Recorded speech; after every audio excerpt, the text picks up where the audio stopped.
Hello, everyone. Welcome to another B2B Technology USA HubSpot User Group. We're joined today by Mike Richwalsky. He's the principal at a digital agency called Gasmark 8, and he'll be talking about different high-tech outreach you can use for getting back into the trade show circuit in 2022. I'm not sure how many people were actually doing events over the last year or two, maybe some people doing virtual events. But now that everything's going back in person, Mike has some really cool tips about QR codes, beacons, and other kind of high-tech, touchless, hopefully, tactics that you guys can use in trade shows. Cool, Jen. Thank you very much for having me. Hello, everybody. Thank you for joining us today. I'm going to talk cover a lot of ground here. So, as Jen said, if you have questions, throw them in the chat. If you're watching this after the fact, no chat. Sorry. I'm going to actually jump over to my slides here, and here we go. So this is our agenda. We're a couple minutes early, but that's okay. Yeah, I'll give a quick introduction for myself. Yeah, I think you're on the next slide here. But I'm Jen Lombardi. I own an agency in Cleveland, Ohio called Kiwi Creative. We're a HubSpot Platinum Solutions partner, and we work only with clients in the B2B software and tech industry. Hence why we have an extreme interest in leading this specific HubSpot user group. We host them once a quarter. Stay on till the end. I'll give you a sneak peek of what March's hug will be. But for now, I'll hand it over to Mike to introduce himself and go through his slides. Thank you. Sorry to jump around there a little bit, Jen. So again, my name is Mike. I'm happy to be here. I started my agency in 2012, so we're coming up on our 10th anniversary next year, which is pretty awesome. We work with a number of different kinds of clients across a lot of different industries. So technology, we do some manufacturing, education, and nonprofits as well. Sounds like most of you or some of you, I'm in Cleveland, Ohio.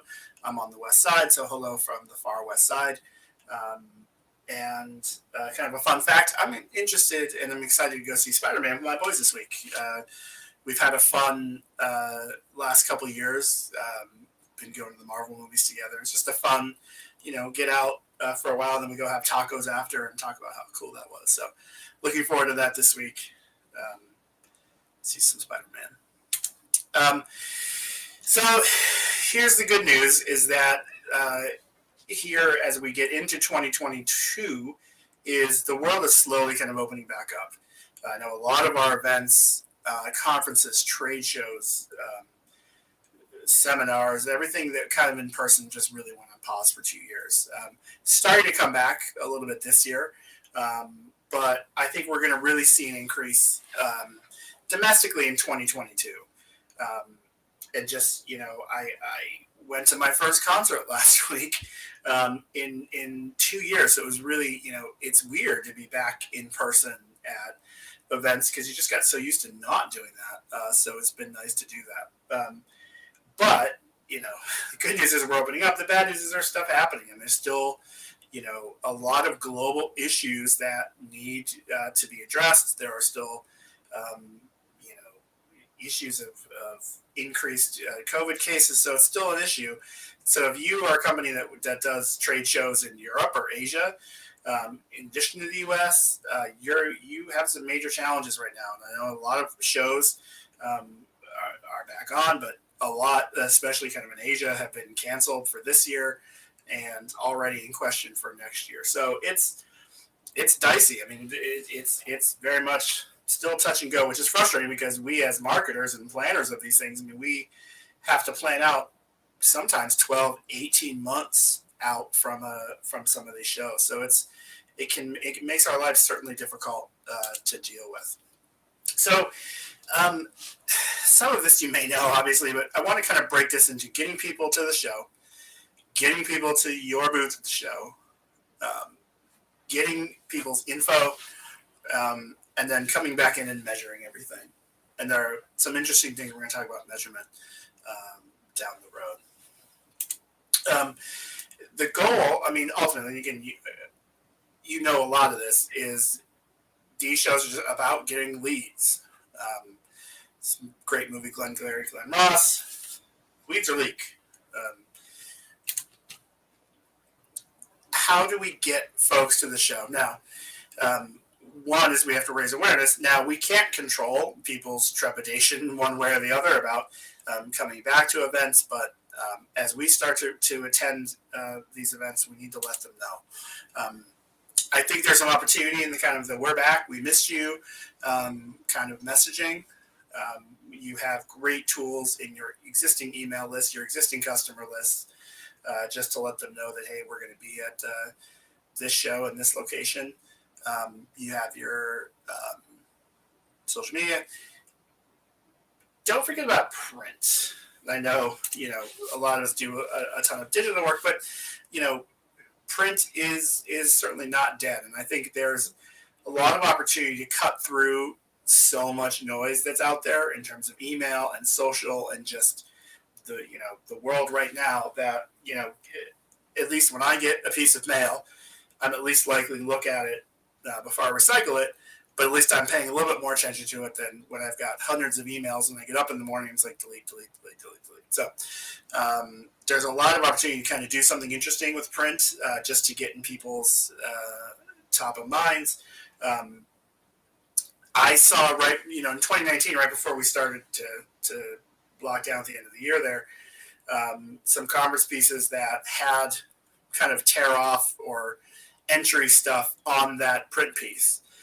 So like you do a tear off card or a rack card or something that has a tear off piece. I've seen some saying, bring this to the thing and either get a promotional item, get a swag item, or, enter for a contest. So again, everything we can do just to let people know that we're going to be at this show and give them some intention to give us a visit. So think about print and maybe add to your mix. However, and there's always a but, we're in a remote world now. And so a lot of us are working remotely now, temporarily still or permanently. So that can make mail a little challenging to reach them. Obviously, we don't have everybody's home addresses. And, I, as I was doing these slides, I was thinking about, I wonder if you worked in an office, what happens to your mail? So if you want to throw that in the chat, how you're handling your mail, I'm curious to see how that works. If you work for a larger company or agency, that would be interesting to know. So throw that in the chat. So something to think about as we think about mail. So we've let them know that we're going to be at this particular show. Come and see us. The trick now is to get them to your booth in your area at that show. Let's open my clock here so we can make sure we're good on time. So we need to tell people that you're there, and specifically, especially some of these huge shows that I've been at, where you are, because some of those things are massive, multiple, either areas, buildings, hallways, sectors. It can be tricky to find you. So can we be proactive and tell them where we are? Now, even though you sent an email and a social and a, postcard and whatever you sent, people are still not going to remember, or they're not going to even see it in the first place. Again, I mentioned the remote work. So how can we leverage that to get people who are at the show, get them over to see you and check in? I will say, kind of having done this before, I think, spending the money to advertise. A lot of trade shows will have a publication or a guide or a brochure. I think that personally, for what you have to pay for that, it's kind of a waste of money. And I think there are more interesting ways to do that. So let's talk about that. Let's talk about a geofence array. So what we can do is, much like when you're doing kind of targeted advertising with Google Ads or Facebook or any of that, you can set an area of where you want your ads to run. I want my ads to run in Cleveland, Ohio. I want them to run in Pittsburgh. You can get super specific with an ad campaign and just target your ads to the show and the building. When I worked in higher education, we did this on days like graduation or the first day of school, and we do, kind of Snapchat filters. Again, it's a little outside the scope of a trade show, but it's the same idea where we set a very specific area of our campus and said during these times, this filter is available. So if we do the same thing here and we put a very tight geofence around the particular area, the particular hotel, the convention center, if there's an area that's outside of that, we can use that to reach a wider audience and reach people that didn't get your postcard and are not on your email list. So, yes, we're targeting folks who maybe you have some, connection with, but it's also a good way to do some brand awareness for those people who are attending this show and don't know you or your products. So a lot of text here, so I'll go through it quickly, but again, you'll have the slides after. I would set up a campaign on the platform of your choice, Google, Facebook, Instagram. I have some examples to show you in a second. As I mentioned, I would target the either convention center or arena, wherever this show is, and then if there's a connected hotel or any other connected areas, if there's a luncheon over here or a certain activity, I'd include that in your geofence. And then you just run that creative through the show. And that way, only people at the show will get it. And you're really targeting your ad spending. You're not reaching a ton of people that you don't need to. You can just target them that way. So anyone in that fence will see your ads. And then if they do click on an ad to learn more, and maybe taking a landing page showing the map of where you are and where your booth is, it's a great way to retarget them because you've got some data there that you can start to leverage. So I found a couple of examples out there. So one's a Facebook ad. We'll jump to in a second, but I mean, you can see even by using traditional kind of ad networks like Google and other things, you can get your ad in lots of different websites, not just a conference's site or a show's site. This example is kind of CNN, and you can say, hey, come visit our booth 1300 and get a free water bottle. So let's jump into this kind of Facebook one because it's kind of interesting. And again, it's pretty simple, but it's just really directing people to your booth, this WMU's booth, 4546. So I think that's a really interesting way to do that. And the good news is that the costs are really pretty low compared to a lot of other things. Because at the end of the day, I mean, these things are really expensive, these shows. When you're talking about construction and design time and transportation and logistics and loading in your stuff and loading out your stuff and setting it up and tearing it down and all this kind of stuff. So it can be really expensive. So the more you can kind of stretch that budget and get the bang for your buck, I think it's really critical. At the end of the day, these campaigns are just regular, CPC campaigns. So if you're, doing that work in house or you're working with the agency, there's nothing new or special that they have to learn here. It's just really tailoring that creative and a landing page to that kind of show. And again, I mentioned, those show ads or ads in a publication, an event publication. Those things get tossed. So I don't like spending all that money for something that most people are just going to not even look at or toss immediately at completion of the show. So better to really target that money and that messaging where you can do it. Here's kind of challenge number 2 in kind of a post-pandemic world is getting their info. I mean, a lot of the time and lead gen that we do with these shows is really about, talking to people, conversations, showing them stuff. And again, it goes back to my original thought that there still may be some people that are hesitant about that, and whether it's shaking hands or sharing a card or something. I mean, there's ways we can streamline the process, not only to help, I think, allay fears, but also use technology in a way that we can track it and measure it. So again, what are we? Are we fist bumping? Are we elbow touching? Are we handshaking? What are we doing? And that is just weird, right? I just love this GIF. So I think there's also an opportunity that we can be smarter than, hey, throw your card in a box here. We're drawing for an iPad or a prize or a TV or whatever. Like, this is okay, but I think we can be smarter and measured about this. So let's explore. I think even though they've been around for a very long time, I think there's still some value.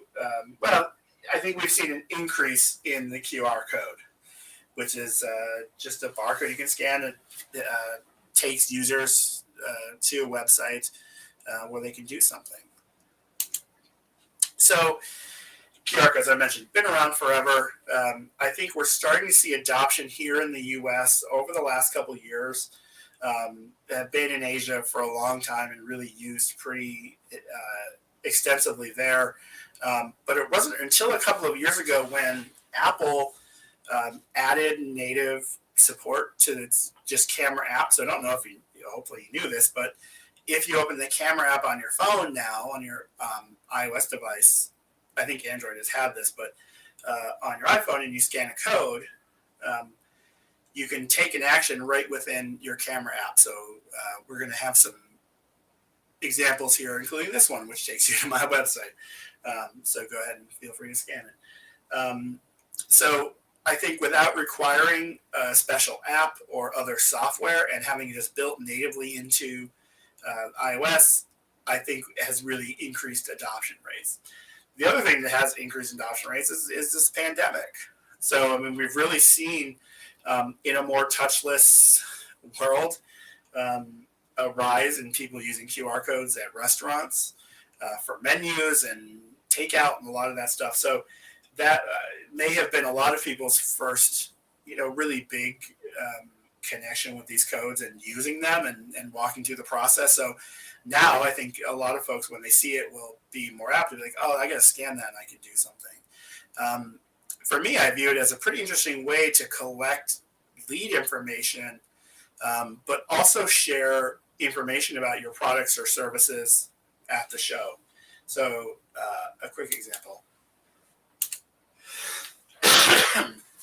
I worked at a great company here in Cleveland, Ohio called QLab. We did a ton of trade shows all over the world. And at each of these shows, we would bring very large, you can see here, very large testing equipment in the booth to show that now with each machine, we have this document rack where we'd have additional brochures and product literature and sheets. And what we found is there's no really great way to measure that stuff of those print pieces, the effectiveness of it, who took them, why, what did they do with them? Did they eventually come to the website? So analytics is an issue. Attribution is an issue. Somebody could have just grabbed it, threw it in a bag, and tossed it later. So there's no good way to measure this. So special shout out to Dr. Andy Francis, who's in this photo. Love to work with him. He's the best. So if I was still there, and haven't been for a few years, but I would not have a huge thing of documents there, I would put a QR code either on a stand next to the machine or on the machine. We had some smaller ones that we would sell. And that would take people to a landing page, mobile-friendly landing page, that they could learn more, watch a video, maybe do some stuff, and put their information in there. What's nice about that is that we have tracking data. We can track clicks. We can track, what people do when they come from that code and know what codes were scanned at the show. So it really does, you're making life easy for your visitors to the booth, but also getting some really interesting data that you can use on how to, what's effective and what people are clicking on. So lots of data we can track. So if I was, there, that's how I would do it. So let's talk for a minute about codes, because there's some best practices things I want to talk about that are important. These are graphical.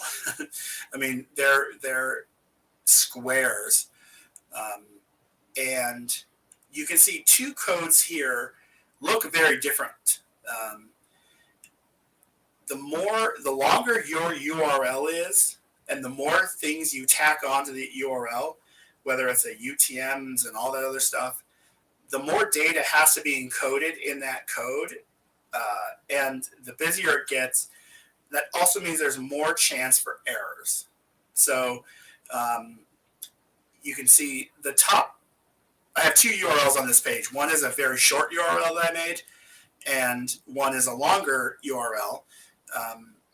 And the top one on the right is my shortened URL. And you can see that's much more basic and not as complex as the one below it, which has a lot of kind of those squares with the dots in them that you see in the bottom one, a couple in the middle there. Those are all kind of error correcting bits and gets very complicated. But if you're doing, especially something big that you want to put a big QR code somewhere on a back wall of your display or something, I mean, that's something to keep in mind, that the more complex, the more chance there is for errors. It's also important that if you are, as you lay, if you are going to use these in your booth on maybe large signage, is to keep an eye and remember that people have to scan this. I've seen banners above building entries, like, scan this code. And how are you supposed to, scan something that's at the wrong angle? So keep in mind where people are for them to scan it, and then how far away they are going to be from your code to scan it. So on top of a little handout or a business card, I mean, obviously you're going to make that code small. But when you think about in a large room that people may be a few feet away from it, you just need to size that accordingly, which is why it's critical that you have the highest quality code that you can get. There's a few online code builders that will let you download not just only a ping that you could use on the web or something small to print out. Some of them will actually give you a vector and EPS file, so that you can scale it up quite a bit. And you'll see also here, like this example or some of the ones I've shown, you can customize those codes a little bit with some different colors, sometimes put a logo in the middle. Just know that the more you add to it, it's fine to do it, but it's got to cram the rest of the information in that code. So again, you just got to be careful about print quality so you don't have scan errors. There's a great blog post here that Jen, maybe you could throw that in the chat. That would be great. About sizing of QR codes in relation to the distance somebody is from them. And I think that's a really good blog post to check out in terms of how we use that at a trade show. So QR codes, I think they're great. I think they can give you a lot of actionable data. Let me jump back 1 second because I want to talk about this shortened URL. I think you should also shorten those URLs because it does give you maximum flexibility. So here I've got HEWT.IN/13. And if I put that in my QR code and I print either 1,000 flyers or signs for the top of my machines, or I'm going to put this on the back wall of my booth, and I do this show next year, I can reuse that same code and maybe update the UTMs or do something like that. So shorten that URL to give yourself some flexibility down the road, and don't encode that whole long URL. You can see all my, fall 2021 brand recognition campaign kind of codes. Use the shortened one and give yourself some flexibility. So just want to highlight that in there. So here's kind of what's cool about these codes, and I think the vast majority of how you've used them has been to take you to a web page and drop you somewhere, a menu or a remote order or something like that. We can do a lot more with these than just URLs. For example, let's grab your phones because I'm going to do some interactiveness here. So grab your phone. Let's start with these two. Again, these won't work on your phone, but if you want to send me Bitcoin or Ethereum, here are my wallet QR codes. Feel free to send me some cryptocurrency. That will be great. I accept both. And again, you can kind of see these are very different styles. And one has a logo, but I just wanted to show you some of the things you can do with some of the design. As long as some of those elements are there, your camera will recognize them. So if you have an app like Coinbase, feel free to scan these now or after the fact and send me some crypto. That'd be great. Here's some other interesting stuff that you can do with it. You can do a V card, which is pretty interesting. So if you open up the camera app on your phone and you scan this, my contact info should pop up, which is pretty interesting. So that's a nice way to share. If you are at a show and people are, apprehensive about too much contact, you can say, oh, here's my info, and scan this QR code and the V card, and it can go right into their phones and their information. And so here on this card is my email, website, phone number, name, office location, mailing address. So you can really kind of fit a lot in there, which is pretty interesting. So that's kind of a cool usage for that to touch base with people. The other one is an event, which I think is really cool. So if you have, maybe you're doing a dinner or a reception at your show, you can put a sign up in your booth that says, hey, we're having a dinner. Here's the info. So if you have your phone open, you can scan this. And on iOS and Android, you should see an event pop up. That's my birthday party next year. I'm going to have a big one. I'm not really, but you're invited in May of next year. And you can see how it pops up and opens, and we'll add it right to your calendar. So that's a pretty interesting feature to do here. And you can see on this one, I even added some design elements. There's a little calendar icon in there to show you that it's an event, and a gradient from dark purple to light purple, which is my brand colors, to just do something interesting. Doesn't have to be all black. I wouldn't get too crazy with it because, again, the more things you introduce to it, the more opportunities there are for things to break. So events, super cool. Here's something I think is really interesting and a great tool for this, especially to get people's info and engage them at a show, is text messaging, SMSs, which is really interesting. So one of the other things that we can do is we can use a QR code to set up and kind of pre-write a text, kind of like we do with a mail to link, where you can put a subject line in your mail to link. This is a similar thing where this QR code should open a text message that will go to a number that I control.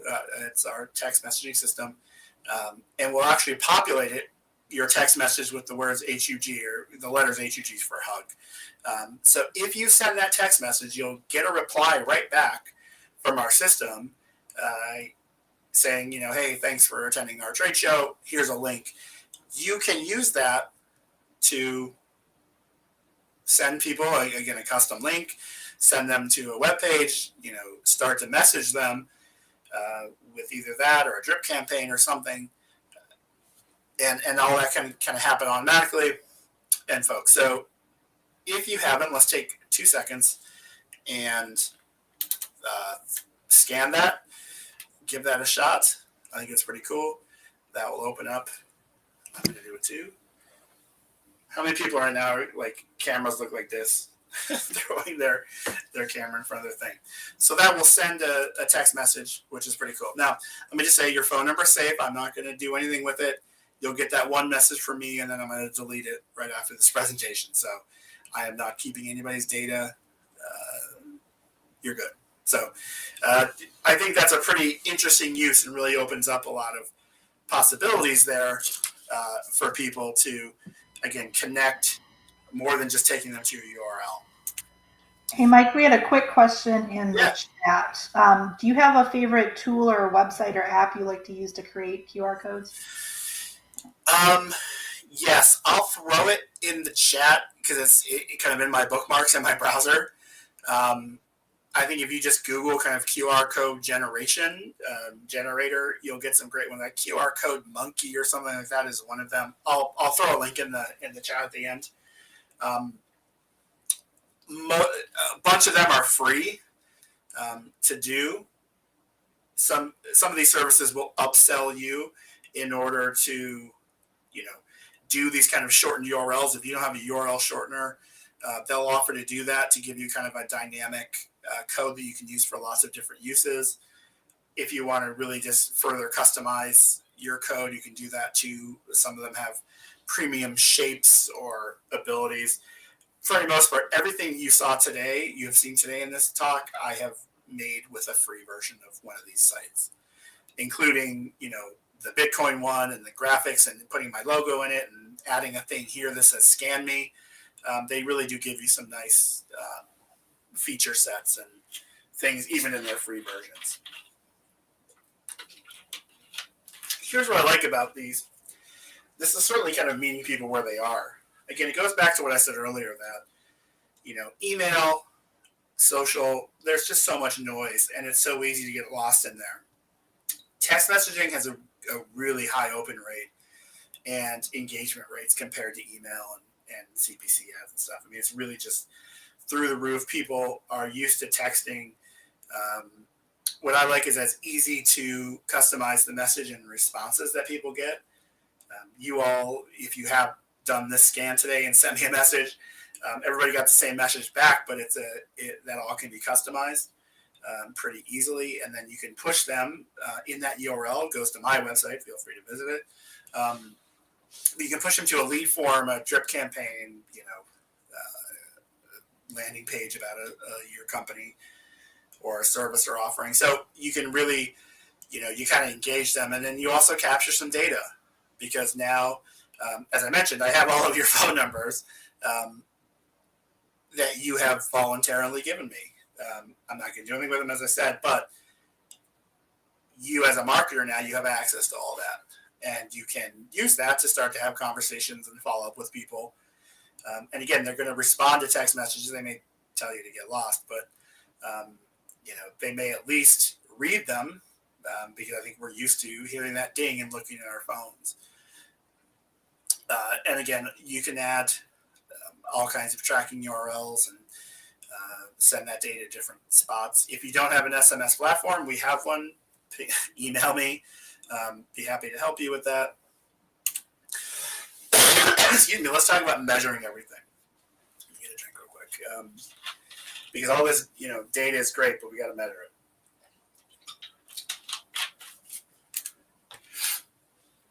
Things that we can measure now, because as we start to do these kind of more technological things, outreach, as opposed to what we traditionally done in the past, we can build a pretty good kind of data profile of the effectiveness of our outreach. So if we did a pre-show email saying, hey, we're going to be at WordCon 2022, we can measure the open rates and click-throughs of that. We can measure the click-throughs and impressions that we got of our geofenced ads during the show, driving people to our booth. We can look at QR code clicks to a landing page, but also event RSVPs for my event codes, or how many people clicked the contact me link and joined my SMS list. But the one that's always kind of the trickiest piece that everybody wants, and I always wanted when I got back from a show, was how many people came to the booth. That's like the magic question. And it's one that's pretty interesting. So when we talk about things like Macy's and Apple Store and Major League Baseball stadiums and probably a lot of other places, what they all have in common is they use these Bluetooth beacons. So these are little, real small things with a little battery in them. It's low power Bluetooth radio, and it's kind of one way. So it's kind of like an AirTag, but it is only kind of one way out. You can't talk to it. It's really just sending information. And these beacons you can put up in different places and use them to push information in a range. So typically, what you would do is if you have an app for your service or your company, you can use this to kind of trigger that app to open or show a notification. So let's say you run a bakery and you put a beacon in your bakery and you have a bakery app, and as soon as a customer got near the store or came in the door, you could ping them and say, welcome, it's Tuesday. Hug users, thanks for coming in. Here's 10% off your order. So your phone will listen for those little Bluetooth pings, and know what to do and open the app. There's a couple different, Apple has their own platform for this, which is cross-platform, iOS and Android. And it's really pretty interesting. And here's why this is interesting. At this point, 90% of the smartphones have Bluetooth, and it's usually always on because we're connected to our AirPods, we're connected to our cars. Bluetooth, we just typically don't turn it on and off, so it's always kind of on. These beacons are interesting because they're low power, so they don't need a lot of battery time and attention, so they'll last 3 to 5 years, which is pretty interesting. Estimote is one of the bigger players in this space. Contact.io is also makes beacons in this space, and they range from $15 to $40 each. And so in a big store, you may have 5 or 6 of them. Because what they do is your app can use them and triangulate your position and say, oh, you're in the frozen section of the grocery store. Here's a frozen foods coupon. And when you're over in produce, you can have a beacon there saying, hey, I'm the produce beacon. And if you have an app and you're recognizing those signals, just tell the user, hey, you're in produce. Here's a coupon for you. So if you have your own app, this is a great way to do it. Again, it sends data out. And with Bluetooth, you can get within, a meter. I mean, it's pretty close compared to sometimes GPS and Wi-Fi positioning. And that's why, you can have a bunch of them in there. So it just sends data to your app. But I don't have an app, Mike, you say. I got you. Here's where it gets a little bit murky for a minute. You don't have an app, but a lot of other apps track you and have code for these things built in, whether it's a weather app or thousands of different apps include this data in there because they'll collect it and then also resell it. So if you work with one of these data vendors and you put a couple of beacons at your trade show but you don't have an app, there are certain vendors you can work with that can pull that data from the various ad networks and apps and give you a little idea of how many people came to your booth, for example. Excuse me. So that's, again, it's a little weird. It's a little murky. There's definitely a privacy conversation and data conversation we could have here, which could probably be its own session. So I'm not going to dig, too deep into that. Here's where it gets really weird and really interesting. There are monitoring systems and hardware that you can buy that will track the Wi-Fi and Bluetooth signals in a certain area to get some anonymized data. You can place one of these in your building, but let me give you a use case. You have a very large, let's say, factory, and you want to see where people are on the floor or something like that, and they're all driving their little jitneys around. You can, put a little beacon on those jitneys or use people's phones that you give them that are sending out Wi-Fi and Bluetooth, and this device will listen for those signals and be able to triangulate or know that how many people are on the floor. So if we extrapolate that to kind of a trade show example, we can put one of these in our booth. Again, they only look within a certain radius, and by reading the signals that all of our devices are putting out, we can get an idea of traffic that came to the booth. If you were in a big mall, you could use this kind of data for like wayfinding. So if you're in one spot and say, I need to get to Macy's, with these Bluetooth beacons, it can give me a map because it knows where I am in the mall and send me on my way. So you can look at the signal that you capture from one of these devices and use that to kind of extrapolate out how much traffic you had at your booth. Short of somebody sitting there with a little clicker tracking, you can use that data and also get an idea then of time of day. What day did more people come? And I think that's useful data to help you plan your next, that same show the next year or future shows, and get an idea of maybe when you need to staff it more, staff it less. What were people clicking on during that time? Where were they congregating? That kind of stuff.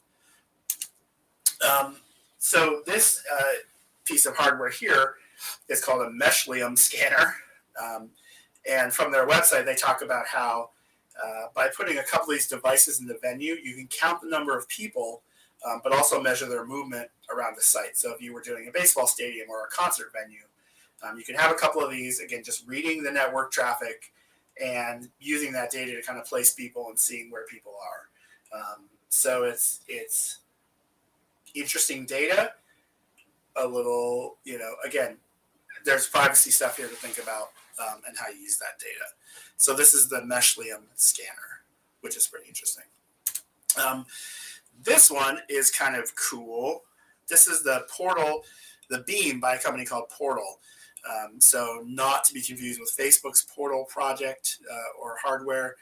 This is a little square thing that you put in a room or a series of rooms, and this sensor tracks a lot of different stuff. So this one looks at not only your Bluetooth and Wi-Fi to see where people are, it will track temperature of the room, air quality, how many people were in there. It's pretty interesting. So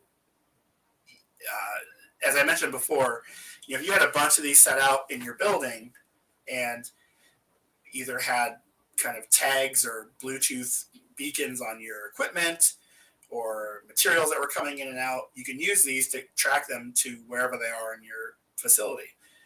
Conversely, we can use a device like this to track phone signals and bouncing to measure traffic for our thing. Here's what's interesting about this one. It kind of blew my mind a little bit. This one also has that thing in the corner is a sensor, but also it can use that data as a camera. And it will use machine learning to track people, again, not on a facial recognition side, but will be able to track and then use its AI to determine people and their movements and activity over time. Let me give you an example. They have a video on the YouTube channel that shows how this works. So this is a video from the Portal thing. So you'll see on the left here is what the Portal sees, the beam, and then over here is how they tested this. So they put people in configuration, and as we watch this, it'll show that as people move around, it's really keeping track of where everybody is. They rearrange the furniture, and it's still able to, with a high confidence, measure the people and what they're doing. So you could conceivably put something like this at the top of your booth. We used to do big hanging, ring banners. You could put one of these in your booth and use the AI and the machine learning to track, how many people came into your booth, where they congregated, were they all looking at one certain machine or one service or area of your booth. So it's really interesting. And something like this, we're not doing anything in terms of personally identifiable information or facial recognition or scanning.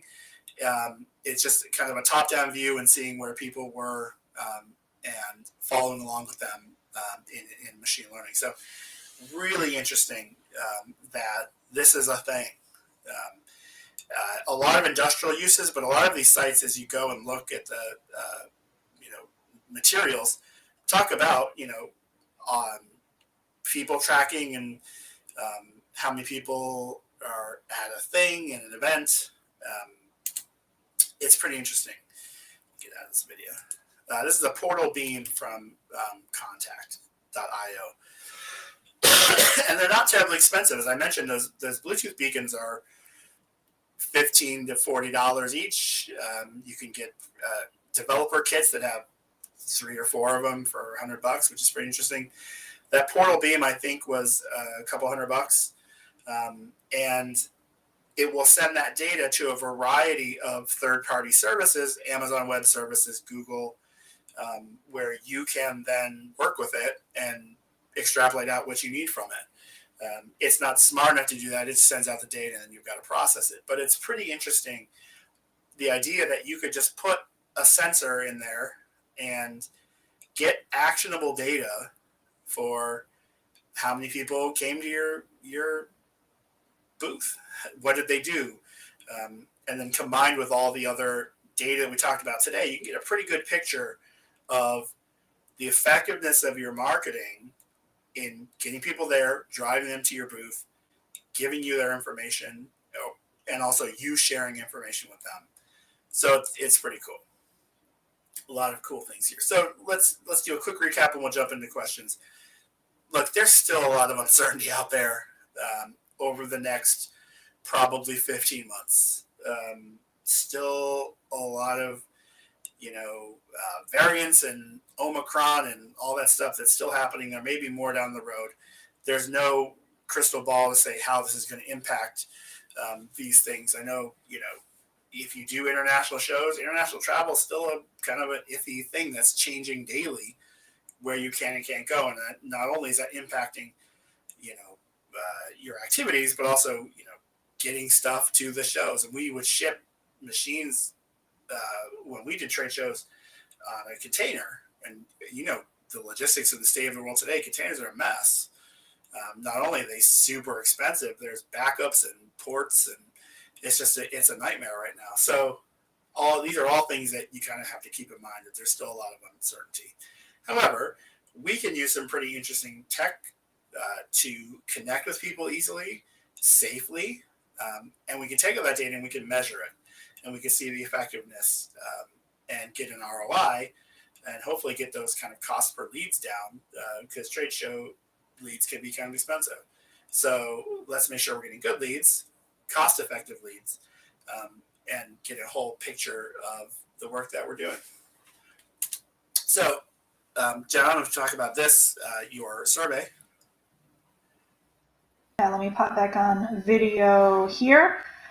We're actually running a survey right now. Our agency runs one survey a month on a different marketing topic. This month's topic is all trade shows. So if you guys have done trade shows pre-pandemic, are planning to do them post-pandemic, if any of those apply to you and you'd like to answer a survey, we'll send you a $5 gift card as a thank you. It should take about 5 or 6 minutes. It's mostly multiple choice, pretty easy there. I will pop the link in the chat as well. But like I mentioned in the chat, if you missed it, I will be posting the slide deck and video recordings and emailing those out later this afternoon, so you'll be able to get there as well.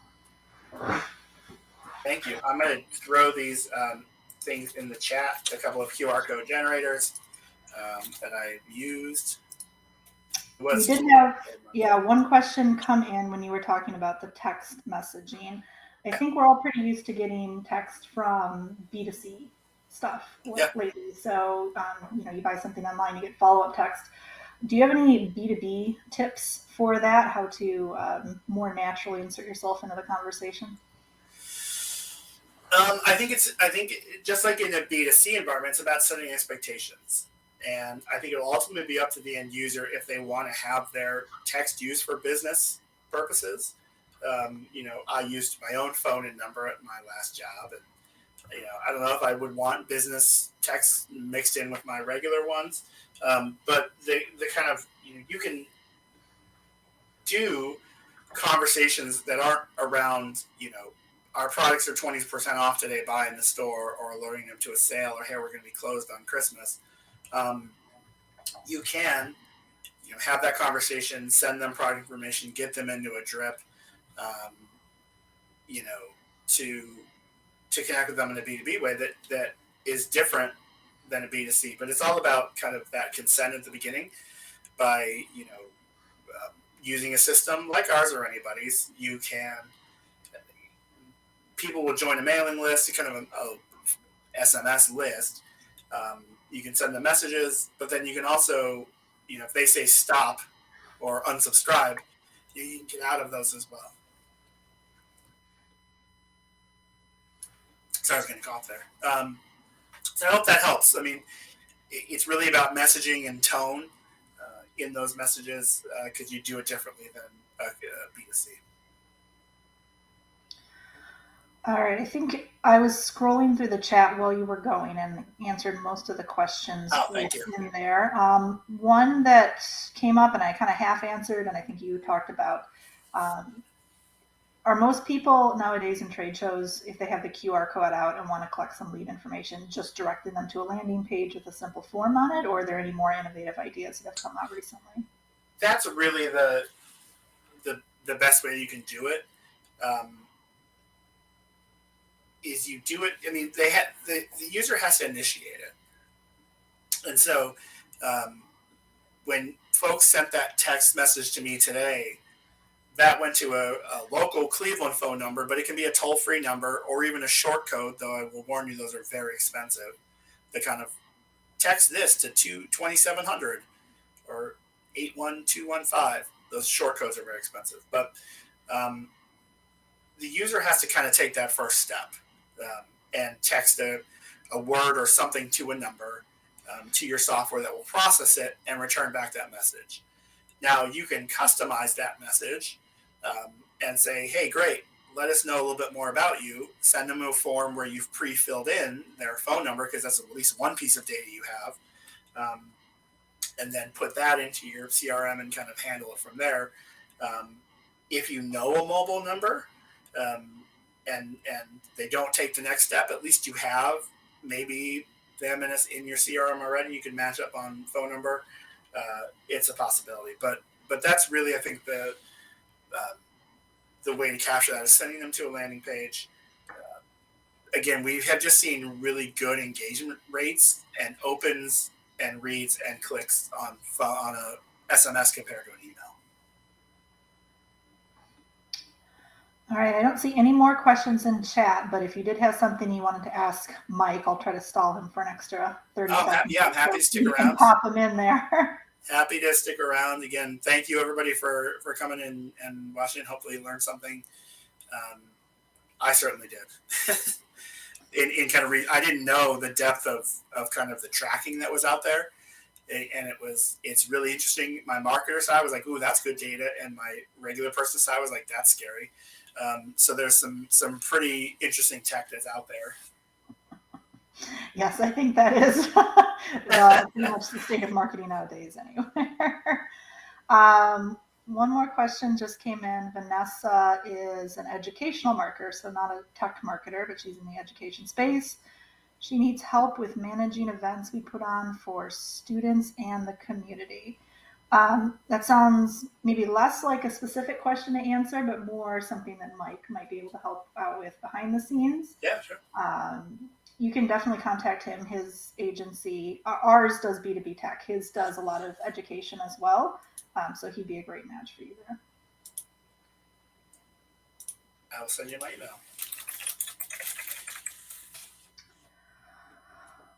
All right, well, I think that looks like the end of the questions there. So I will go ahead and stop the recording. I'll send this out to everybody this afternoon.